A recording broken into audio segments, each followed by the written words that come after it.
प्रणाम। मैं प्रवीण पांडे और आप देखना शुरू कर चुके हैं पंडित जी। मित्रों, आप लोगों से मैं ये सबसे पहले कहना चाहूँगा कि अगर अब तक आप में से कोई भी मेरा चैनल सब्सक्राइब नहीं किया तो कृपया वो चैनल को सब्सक्राइब कर ले और बेल के आइकन को क्लिक कर ले, ताकि मेरे द्वारा बनाई गई कोई भी वीडियो आप तक सबसे पहले पहुँचे। चलिए आज जानते हैं आज किस टॉपिक पे हम चर्चा करेंगे। देखिए, आज का टॉपिक स्पेशली उन लोगों के लिए है जो लोग किसी न किसी व्यापार से जुड़े हुए हैं या व्यापार करना चाहते हैं, अथवा वो ऐसी कंडीशन में फंसे हुए हैं कि व्यापार बड़ा अच्छा चल रहा है, धन भी आ रहा परंतु रुक नहीं रहा है। बहुत सारी ऐसी दिक्कतें उन्हें फेस करनी पड़ रही है, अथवा उनको ऐसा महसूस हो रहा है कि किसी ने उनका व्यापार बंधन किया है।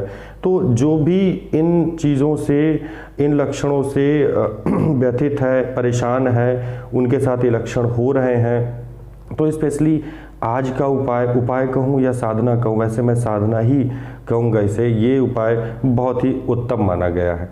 सबसे पहले मैं आपको मंत्र बता दे रहा हूँ, उसके बाद इसे करने की विधि बता दूंगा। देखिए, मंत्र कुछ इस तरह से है। ओम नमो ह्रीं श्रीं क्रीं श्रीं क्लीं क्लीं श्रीं लक्ष्मी मम गृहे धन चिंता दूर करोति स्वाहा। ये मंत्र है, ये आपको डिस्क्रिप्शन में भी मिल जाएगा और डिस्प्ले पे भी मिल जाएगा। अब हम जानते हैं कि इस साधना को हम करें कैसे, और आप ये जान लें, खुश हो जाएं ये जानकर कि अब तक की ये सबसे आसान साधना मुझे लगी जो मैं आप लोगों तक पहुंचा रहा हूं। चलिए जानते हैं इसकी साधना विधि। देखिए, बहुत ही सरल इसकी साधना विधि है। इसमें आपको करना कुछ नहीं है, बस एक मेहनत का काम है कि सुबह आपको 4 से 4:30 के बीच में जगना है। आप एक चीज़ गौर करिएगा कि आज तक जितने भी मिलेनियर या बहुत अच्छे व्यापारी जो बहुत जिनके यहाँ लक्ष्मी की कृपा बरस रही है, ऐसे व्यापारी या ऐसे व्यक्ति से अगर आप मिले तो मेरे ख्याल से 99% तो ऐसे व्यक्ति होंगे जो 4 साढ़े 4 बजे जग जाते हैं। उठने का, सुबह उठने का, ब्रह्म मुहूर्त में उठने का बहुत फ़ायदा है। आपका हमारा साइंस भी तो यही कहता है कि हमें सूर्य उदय होने से पहले उठ जाना चाहिए, जल्दी भोजन करके जल्दी रात में सो जाना चाहिए, परंतु हम ऐसा नहीं करते। कोई दिक्कत नहीं, फिर भी कुछ दिनों के लिए आप अपनी रूटीन थोड़ी सी चेंज कर लीजिए, क्योंकि बिना कुछ किए आपको मिलने वाला नहीं है कुछ।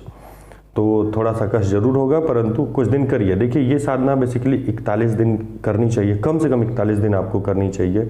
और इस मंत्र को आपको, अगर आपको ऐसा लगे कि आप 1 माला पढ़ सकते हैं तो 1 माला करिए, परंतु इसमें होना क्या चाहिए कि अपनी क्षमता को चेक करिए। अगर आपकी क्षमता 2 माला की है, 2 माला आप जब कर रहे हैं, तो कोशिश ये करिए कि एकदम लास्ट मोमेंट में आके जब आपका शरीर एकदम साथ देना छोड़ दे कि नहीं नहीं बस करो अब, तो उस कंडीशन में आप बोलिए, अपने मन में ये बोलिए कि 1 माला और करते हैं। ऐसा कर करके थोड़ा थोड़ा अपनी क्षमता के बाहर जाइए, क्योंकि क्षमता के अंदर अगर आप रहते हैं तब तो ऐसे बहुत लोग हैं जो अपनी क्षमता तक कर रहे हैं। आप कुछ तो अलग करिए। भीड़ में खड़े रहेंगे तो बहुत बाद में दिखेंगे आप, अगर भीड़ से थोड़ा आगे निकलिए जल्दी दिख जाएंगे आप। तो चलिए बताता हूँ इसे करना क्या है। आप जब सुबह उठिए, सुबह उठते ही भोर में उठिए, अपना नित्य कर्म करिए, मतलब आप शौच आदि से निवृत्त हो जाइए, हाथ मुंह धुल लीजिए किसी खुले स्थान पर, या अगर खुला स्थान नहीं है, छत नहीं है, तो आप ये कोशिश करिए कि शांत कमरा हो या मंदिर हो, वहाँ पे आइए, हाथ पैर धुला हुआ। आप एक लाल रंग का आसन बिछा लीजिए, आपको लाल रंग के आसन की आवश्यकता पड़ेगी।